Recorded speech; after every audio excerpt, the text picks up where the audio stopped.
میں سن 2000 تک 2002 3 4 تک غالباً اسلام آباد میں ملاقاتیں کرتا تھا لوگوں سے. وقت مقرر تھا، جگہ بھی تھی. ایک صاحب ہر دفعہ آتے تھے، مریض آنے کا نہیں ہے، وہ ICU میں اور گزشتہ 2.5 پونے 3 سال سے کومے میں ہے، بے ہوش ہے، نہیں آ سکتا، آپ دیکھ لیں. میں گیا تو مریض کو دیکھا تو بالکل بے ہوش پڑا ہوا ہے. بہت بڑے اپنے شعبے کے بڑے تھے وہ شخص، ملک بھر کے بڑے لوگوں میں ان کا شمار ہوتا تھا.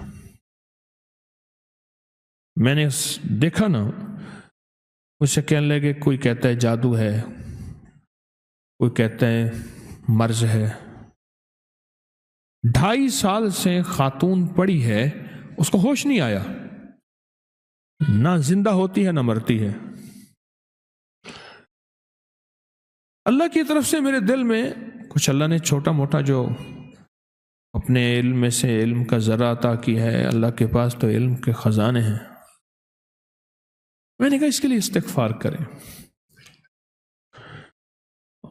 اور ایک پوری کی پوری ٹیم بٹھائیں، کوئی مخلصین کی ہو جو استغفار کرے اس کے لیے، اور استغفار یہ کرے کہ اللہ تو اس کی روح اپنے پاس لے لے اور اس کو موت دے دے.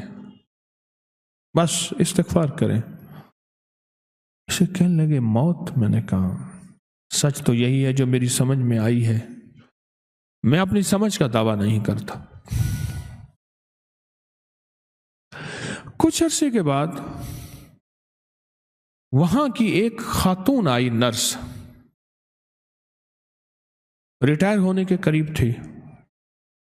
تسبیح خانے سے اس کی نسبت کہ پتہ چلا کہ حضرت آپ آئے تھے وہاں، مجھے پتہ چلا میری ڈیوٹی فلاں ٹائم کی تھی، آپ فلاں وقت میں آئے تھے، میں دن کو گیا تھا، اس کی نائٹ کی ڈیوٹی تھی، رات کی. میں نے پوچھا کیا ہے؟ مجھے تو وہ خاتون کسی پکڑ میں نظر آئی ہے. مجھے کہنے لگی حضرت ہم بول نہیں سکتے، بڑے لوگ ہیں. اس کی ایک ملازمہ اور اس کی ملازمہ کا بچہ تھا، گھر میں کام کرتی تھی.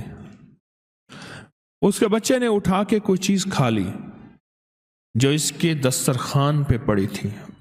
اس کو غصہ آیا، اندر گئی تو وہ چمٹا جس سے روٹیاں الٹ پلٹ کرتے ہیں گرم، وہ چمٹا اٹھا کے ملازمہ کے بچے کی زبان اسے کھینچی.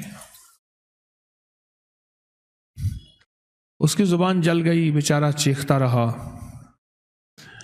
ماں اسے لے گئی، معافیاں مانگتی رہی ماں.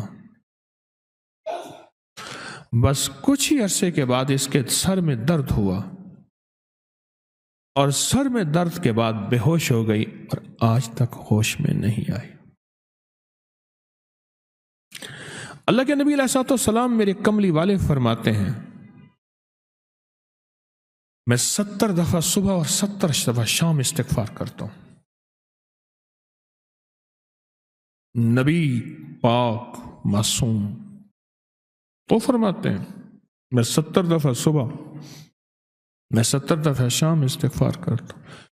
وہ استغفار بنیادی طور پہ میرے آپ کے لیے ہے، وہ استغفار بنیادی طور پہ میرے آپ کے لیے ہے. مجھے بتانا ہے، آپ کو بتانا ہے، امت کے لیے کرنا ہے.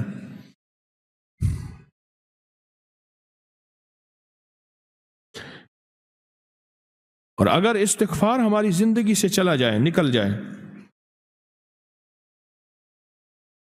تو زندگی میں واقعات آتے ہیں، مشاہدات آتے ہیں، مشکلات اور پریشانیاں آتی ہیں. توبہ استغفار، توبہ استغفار.